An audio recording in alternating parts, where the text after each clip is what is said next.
Okay, so this is what we're looking at. So my BB gun is pretty old, but it's not old enough to actually puncture this thing pretty good. So my BB gun is from the 90s. So it's a Pump Master, and you can see it put a nice dent in the back there.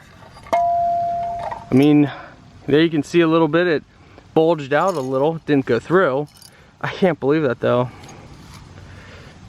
So here you can see, so the shots are all over the place. So that's the whole way from way back there. I think, oh, what was it? 51 feet, I believe, I stepped off before. So a gun, BB gun from the 90s. I bought it when I was a kid. Wow, I mean, that was close to going. Yeah, I can't believe that. I mean, look at that, you can see. And this is